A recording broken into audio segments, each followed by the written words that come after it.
देर के बाद मुलाकात हो रही है और मैं आप लोगों का शुक्रिया अदा करता हूं कि आप बर वक्त तशरीफ़ लाए हैं। मैं आज जनाब चेयरमैन इमरान खान की तरफ से आपकी खिदमत में अर्ज़ करना चाहता हूं कि 27 मार्च 2022 को हकीकी आज़ादी की जो तहरीक शुरू की गई थी, इंशाअल्लाह हम उसे मंतकी अंजाम तक पहुंचाएंगे। और मंतकी अंजाम ये है कि पाकिस्तान के अंदर एक मुतफ़िक़ा दस्तूर है जो आईन पाकिस्तान कहलाता है। इस मुल्क को आइन के मुताबिक आगे बढ़ना है और हर वो कोशिश कि जो आइन को पामाल करने की होगी, तहरीक इंसाफ उसके रास्ते में मुज़ाहमत करेगी।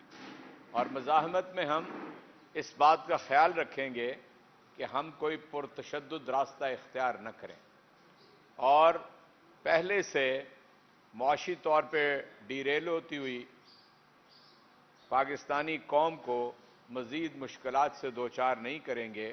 अलबत्ता एक पुरअमन रास्ता कि जो इस मौके पे इख्तियार किया जा सकता है ताकि आइन की पामाली को रोका जाए और अदलिया की बालादस्ती को बरकरार रखा जाए और वापस पार्लिमानी निज़ाम की तरफ आगे बढ़ा जाए, इसके लिए हम जेल भरो तहरीक का आगाज़ कर रहे हैं। और जेल भरो तहरीक का मकसद ये होगा कि हम अपने आप को पेश करें, बजाय इसके कि ये फस्ताई हुकूमत लोगों को खौफ और जबर के तहत डरा धमकाकर उन्हें झूठे मुकदमों में गिरफ्तार करे, उनके ऊपर कस्टोडियल टॉर्चर करे, उनको जलील करे, उन्हें बरहना करे, चाहे वो सियासी कारकुनान हों, सियासतदान हों या हुर्रियत फ़िक्र रखने वाले सहाफ़ी हों। हम सब के लिए आज़ादी की ये जद्दोजहद लेकर आगे बढ़ना चाहते हैं। ये आज़ादी की जद्दोजहद है इस्तेमार के खिलाफ कि जो पाकिस्तान के ऊपर 75 बरस के अंदर भी अपने पंजे गाड़े हुए हैं और दुनिया की वाहिद मुस्लिम एटमी कुव्वत को भी वो घुटनों पे ले आए हैं। वो सारी बैरूनी ताकतें और उनके यहां पर एजेंट, चाहे वो इस्टेब्लिशमेंट में हों, चाहे वो इंपोर्टेड हुकूमत के अंदर हों, हम उनके सामने पुरअमन सियासी जद्दोजहद करना चाहते हैं। आज आपके सामने मालूम है आपको कि आज 14 फरवरी है। एक महीना पहले 14 जनवरी को आइन के एक आर्टिकल के तहत पंजाब की असेंबली को तहलील किया गया और 4 रोज बाद 18 जनवरी को खैबर पख्तूनख्वा की असेंबली को तहलील किया गया। 30 दिन गुजर चुके हैं। आज तक आइन से माविरा रास्ता इख्तियार किया गया है और 90 रोज की जो एक पाबंदी है आपका आइन लगाता, उसके मुताबिक ना इलेक्शन कमीशन ना गवर्नर पंजाब इंतखाब की तारीख देने के लिए तैयार नहीं है, इंतखाबी शेड्यूल देने के लिए तैयार नहीं है और तौहीन अदालत के मुर्तकिब हो रहे हैं। आज वक्त गुजर चुका है, यानी कल का दिन आखिरी दिन था, आज वक्त गुजर चुका है। मैं आपसे अर्ज कर रहा हूं 59 रोज बाकी रह गए हैं और अभी भी यहां मीटिंग वहां मीटिंग। और जो ज़िमनी इंतखाबात हैं उनके लिए हर चीज मौजूद है, पैसे मौजूद हैं, यानी उनकी सिक्योरिटी के लिए पुलिस और रेंजर्स मौजूद है, उसके लिए सारा इंतजाम मौजूद है, हर चीज, लेकिन नहीं है कुछ। तो आइन के तहत तहलील शुदा असेंबलियों के इंतखाबात, उसके लिए कुछ नहीं है, न पैसे हैं, न पुलिस अवेलेबल है, न इंतजामिया अवेलेबल है। किसी ने पोलियो के कतरे पिलाने हैं, किसी ने टीके लगाने हैं, किसी ने मरदमशुमारी करनी है, यानी ढकोसले हैं कि जो इस वक्त तक इख्तियार किए जा चुके हैं। हालांकि आज से 5 रोज पहले सुप्रीम कोर्ट के अंदर आपने चीफ जस्टिस साहब के रिमार्क सुने होंगे कि ये इलेक्शन कमीशन इसी अदालत के अंदर गुज़श्ता साल ये कह चुका है कि हम नवंबर 2022 में इंतखाबात के लिए तैयार होंगे। तो अब बताइए कि क्यों इंतखाबात जो हैं वो नहीं हो रहे हैं। ये बात आपके पेश नज़र रहनी चाहिए कि हम आइन को किसी सूरत में भी पामाल नहीं होने देंगे। इसीलिए ये तहरीक हमने बर्पा की है। दूसरी चीज़ जिसके लिए हम इस जद्दोजहद को कर रहे हैं, वो मैं और आप उसका बराह रास्त शिकार हैं। आम आदमी, गरीब आदमी, मुतवस्सत तबका और जो निचला मुतवस्सत तबका है, ये सारे तबकात जिससे मेरा भी ताल्लुक है, मुझे पता चलता है कि 10 माह के अंदर अंदर आमदनी में तो कोई इजाफा नहीं हुआ, लेकिन अखराजात के अंदर इजाफा हो गया है।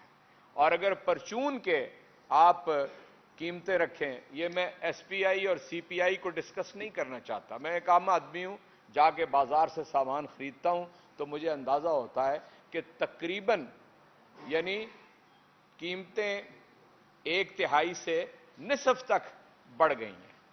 मिसाल के तौर पे एक रिसर्च के मुताबिक जिसकी आमदन 30,000 रुपया थी, वह अब वो 20,000 के बराबर हो गई है। इतनी अशिया वो बाजार से खरीद सकता है। चुनाचे इससे अंदाजा लगा लें कि 1/3 उसके पास अब रकम नहीं है अपनी जरूरियात जिंदगी पूरा करने के लिए। एहसास प्रोग्राम के तहत, सेहत कार्ड के तहत, यानी कामयाब पाकिस्तान के तहत जितनी मराहत कह लीजिए या सहूलियात कह लीजिए, या जो 70,000 वो दुकानें पाकिस्तान के अंदर खुल रही थीं जहां पर सब्सिडी दी जा रही थी, वो सारा निज़ाम बंद करने की कोशिश की जा रही है, अमलन बंद होकर रह गया। और ये आज की कैफियत है। लेकिन आज भी मैं आपको ये बता दूं, मीडिया के ऊपर हर चीज वाज़ेह है कि अगर 170 या 180 अरब रुपए के मजीद टैक्सेस लगने जा रहे हैं, तो फिर बताएं कि इस कौम की आवाज कौन बनेगा? क्या मेरी तकरीरों से, मेरी प्रेस कॉन्फ्रेंस से जब कुछ होगा? इस हुकूमत के ऊपर दबाव बढ़ाने के लिए हम जेल भरो तहरीक जो है उसको आगे बढ़ाना चाहते हैं। और क्यों बढ़ाना चाहते हैं, मैं दोबारा इस बात को, इस नुक्ते के ऊपर कहना चाहता हूं, ताकि इस मुल्क के अंदर आम इंतखाबात हो जाएं। जिस हुकूमत को और जिस वजीर आजम को कहते थे ये सिलेक्टेड है, जिसको कहते थे कि 2018 के इंतखाबात ठीक नहीं हुए, उसने आते ही कहा कि आप आ रहे हैं तो इंतखाब करा लीजिए, दूध का दूध पानी का पानी हो जाएगा। फिर इनके कोई दर्जन भर पीडीएम के लीडर्स हैं जिन्होंने कहा कि जिस रोज आप पंजाब और खैबर पख्तूनख्वा की असम्बलियां तहलील कर देंगे, हम फौरन आम इंतखाबात का ऐलान कर देंगे। अब तो कोई थूक कर चाटने के लिए भी तैयार नहीं है, उस बात का जवाब देने के लिए कोई बंदा अवेलेबल नहीं है। और मेरे दोस्तों, यानी वो बाजवा डॉक्ट्राइन हो, वो भी हमें सहाफियों ने बताया कि ये फरमाया उन्होंने कि मैंने इमरान खान का इक़्तिदार खत्म किया। उन्होंने फरमाया कि पाकिस्तान के लिए तबाहकुन था। उन्होंने इकरार किया कि रजीम चेंज किए वो कैटलिस्ट के तौर पे मौजूद थे। और कल एक आपके सीनियर साफी ने बताया कि पहले बाजवा डॉक्ट्राइन था, अब हाफिज डॉक्ट्राइन है।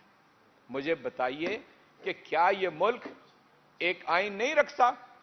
क्या एक मुत्तफिका दस्तूर इसके अंदर नहीं है? मैं आपसे अर्ज करना चाहता हूं, आप में से बाज दोस्त शायद उस वक्त होश की उम्र में थे, लेकिन मैं था। 23 बरस तक इस मुल्क के अंदर कोई मुत्तफिका आइन नहीं बन सका। 56 और 62 के दसातीर हुए, वो ढकोसला थे, लेकिन 73 के आइन तक पहुंचते पहुंचते आप अपना आधा मुल्क गंवा चुके थे। पता है आपको इस बात का? यानी बालिग राय दही के इंतखाब आने तक हम आजाद तो हो गए, लेकिन जो इस्तेमारी निजाम था उस शिकंजे से नहीं निकले। मुरब्बों के मालिक वोट दिया करते थे, दौलतों के बैंक अकाउंट रखने वाले वोट दिया करते थे। गरीब आदमी तो वोट देने की 23 बरस तक इस मुल्क के अंदर इजाजत ही नहीं थी सिरे से। चुनाचे आप याद रखिए, दस्तूर मुतफक्का है वाहिद दस्तावेज, इससे आप इनहराफ करेंगे, मुल्क को नुकसान पहुंचाएंगे। जो लोग आज उनसे जब पूछते हैं कि भी 90 रोज लिखा हुआ है इंतखाब का और अब आप कैसे आगे, वो देख लें आप हो जाएगा। क्या जवाब देते हैं? देख लें आप हो जाएगा। आप क्या कहना चाहते हैं? फिर कहें कि आर्टिकल 6, नहीं नहीं नहीं, आर्टिकल 6 इसके ऊपर नहीं लागू होता। तो क्या होगा फिर इस मुल्क के अंदर? आप एक खतरनाक खाई की तरफ आगे बढ़ रहे हैं और आप मुल्क को लेकर डूब रहे हैं। आप ये दावा लेकर आए थे कि इमरान खान जो महंगाई लेकर आया है हम उस महंगाई को खत्म करेंगे। आप ये दावा लेकर आए थे कि दुनिया के अंदर पाकिस्तान के साथ ताल्लुकात जो हैं दोस्त मुल्कों के वो मुतासर हो गए हैं। आप ये दावा लेके आए थे कि सियासी इस्तेहकाम के लिए सारी कोई पता 13 से लेकर 18 जमातें मिल गई हैं। सब कुछ उसके बरक्स आप देख रहे हैं। हम तन्हा हैं। दहशतगर्दी दोबारा, वो अफरेत दोबारा सामने आ गया है और कोई हल उसका बताने वाला यहां पर नहीं है। आपका वजीर खारजा पूरी दुनिया का चक्कर लगा चुका है, लेकिन यहां बाजू में अफगानिस्तान है, वहां पर जाने की जरूरत नहीं हुई। उनसे बातचीत करें, यानी दोहा टॉक्स इमरान खान का एक कारनामा तारीख के अंदर लिखा जाएगा और उसके नतीजे में अमन कायम हुआ। पाकिस्तान की इतनी वाहवाह हुई कि हमने तकरीबन 55,000 डिप्लोमेट्स, एनजीओज के एग्जेक्टिव्स और इस दर्जे के लोगों को अफगानिस्तान से इस्लामाबाद के जरिए दुनिया में हमने सेफ एग्जिट दिया। हमने मौका फराहम किया और हमने ही एब्सोल्युटली नॉट कहा। क्यों? इसलिए कि हमें अंदाजा था कि अगर खारजा पॉलिसी वापस उसी नहज पे जाती है तो दहशतगर्दी भी वापस उसी नहज पे आ जाएगी। चुनाचे मैंने आपके सामने 4 निकात रखे हैं। नंबर 1, अदालतों को आजादी होनी चाहिए काम करने की, कि जो पामाल करने की कोशिश की जा रही है। टेलीफोनों के ऊपर अहकामात देने वालों की औलाद आज हदफ बना रही है। जो लोग ब्रीफ केस भर के दे के आए थे उनकी औलाद आज हदफ बना रही है अदलिया को। और दूसरी बात मैंने आइन की आपके सामने रखी है। तीसरी बात, किसी तरह की भी मावरा जो कुव्वतें हैं उनकी मुदाखलत की बात आपके सामने रखी है। और मैंने आपसे यह अर्ज किया है कि महंगाई का फरेत आम आदमी को खा के रह गया। ये 4 निकात हैं जिसके ऊपर हम आज़ादी की इस जद्दोजहद को आगे बढ़ाएंगे। ये पुरअमन रास्ता है और हर जगह से इंशाअल्लाह लोग जेल भरेंगे। पंजाब के अंदर तो कुल आपको मालूम है कि 64,000 लोगों की जेलों में, 34 जेलों में जगह है। 84,000 पहले ही हैं वहां पे। हम हर तरह लाखों कारकुनान, मुझे आज 5वां रोज है इसके ऊपर काम करते हुए, लाखों कारकुनान तैयार हैं जेल में जाने के लिए। चुनाचे हम ये कहना चाहते हैं कि होश के नाखून लें यहां के मुक्तदर हल्के, होश के नाखून लें यहां की इंपोर्टेड हुकूमत और अदलिया को रूबा अमल आने दें और आइन से मावरा कोई काम ना करें। इसलिए कि अगर आइन के मावरा कोई काम करेंगे तो हम सियासी जद्दोजहद करेंगे, मज़ाहमत करेंगे। शुक्रिया।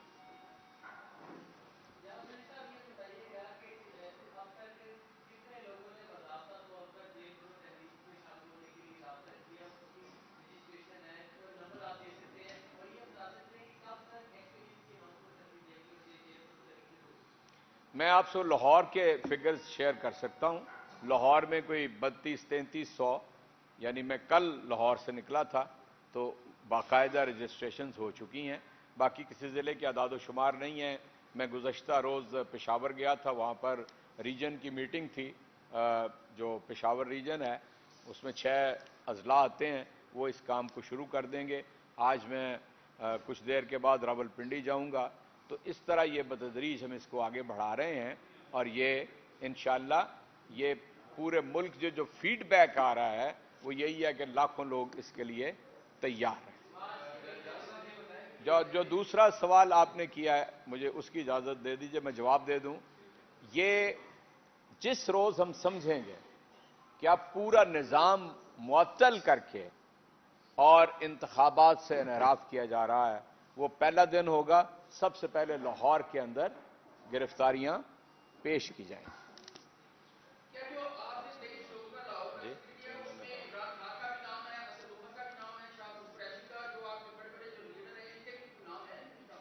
देखिए, इसका ऐलान जो होगा ना आपकी बात की कंटिन्यूएशन में, तो इमरान खान इसका ऐलान करेंगे और हर जिले से जो कारकुनान का ग्रुप होगा उसमें 5 पार्लियामेंटेरियन होंगे। ठीक है, हम इस हिकमत अमली को खुद समझते हैं कि इमरान खान ने, असद उमर ने या हमारी लीडरशिप ने कब जाना है।